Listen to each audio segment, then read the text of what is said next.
welcome to the Man United Daily channel, and today it's the 28th of November 2011 and I will provide you with a news roundup.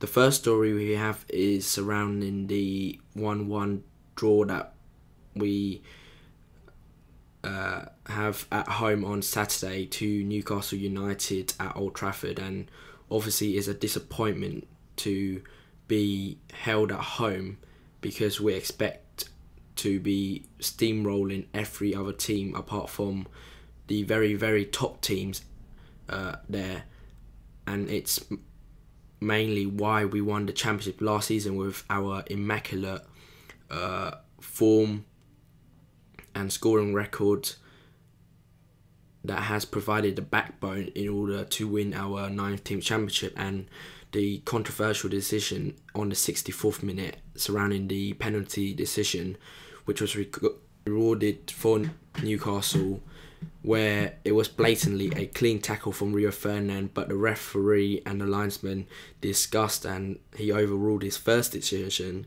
to award a corner kick, but instead listened to his linesman and awarded a penalty, and then VAR obviously slotted it home. And from what I was watching, we were so unlucky not to get the second goal. I mean, in the last 10 minutes we were dominating.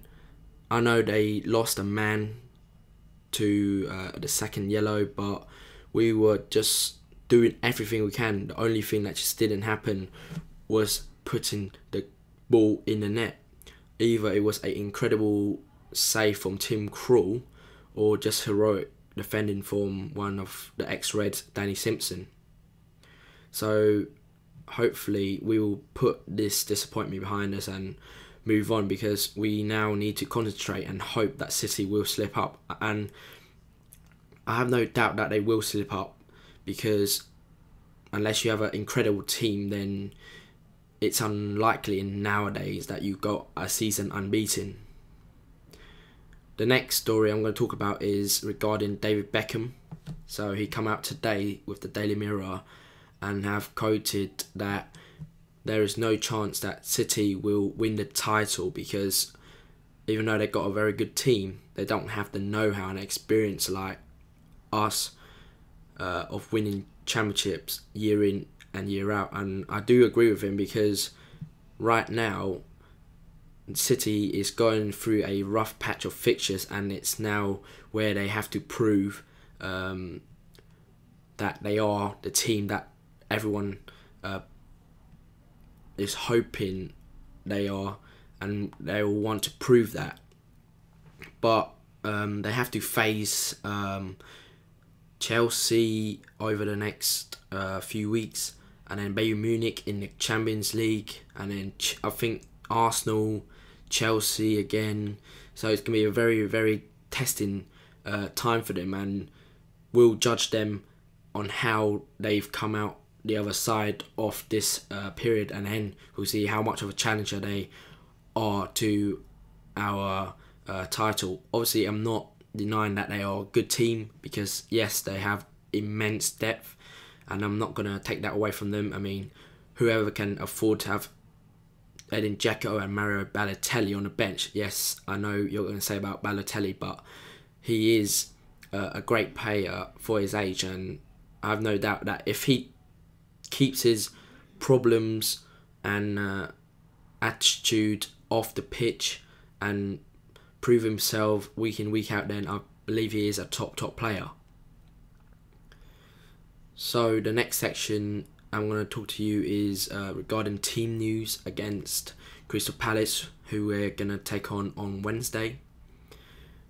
And Selec has already said this, that he's going to experiment with the team, giving people like Chris Smalling a run in the team where they have been injured, or that providing key players and young players with some match time which is needed after a injury layoff or suspension, etc.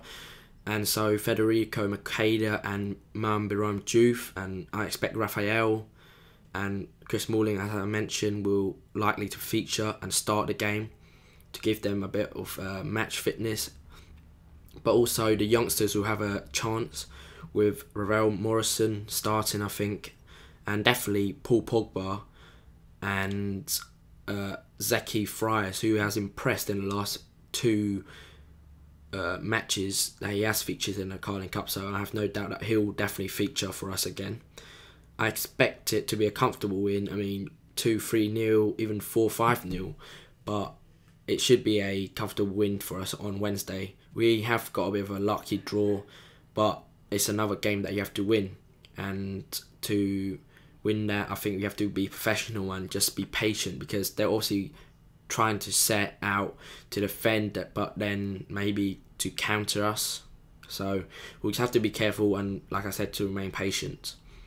The last section I'm going to talk about is regarding rumours and transfers. And the first transfer rumour today is surrounding Ricky van Wolfswinkel. He's a striker who plays for Sporting Lisbon. He's 22 years old.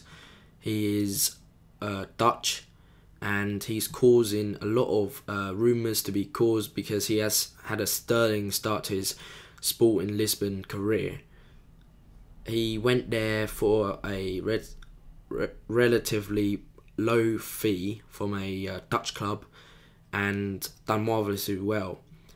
I don't know if they are actually 100% true, but I do believe there must be fire for there to be smoke, and he has come out today and say that he's likely to stay with Sporting because he would like to gain a little bit more experience playing at a top side in Europe, and that's understandable because he is quite young for a striker. If you think about 22 years old, relatively unknown to the rest of Europe, and so you would think that it's wise of him to stay at Sporting and build up his reputation. Then perhaps when he's a bit older, maybe 24, 25, then he'll go on to face a new challenge, perhaps in the Premier League. And the last story that I'll do is surrounding the midfield question, which has a lot of debate about whether we should go for Wesley Sneijder, Xavi, all sorts of ridiculous names. And I'm telling you, I don't think that Sir Alex will buy anyone in January. We've seen how difficult it is for players to integrate into the squad, like Fernando Torres last season and continue this season actually for Chelsea. But it is harder to integrate yourself when it's middle of season and you have not a lot of time to meet with your teammates and understand their pattern of play, etc. And one more thing is that, remember, if we are going to get a top midfielder like Götze or even Sneijder, then they are ineligible to play in the Champions League because they already obviously played for their club now, and so would make them a bit pointless and useless for us in the Champions League. I'm not sure if the rules change that when we reach the knockout phase that they're allowed, but I'm not sure if that will be possible. I mean, 40 million in the middle of the season.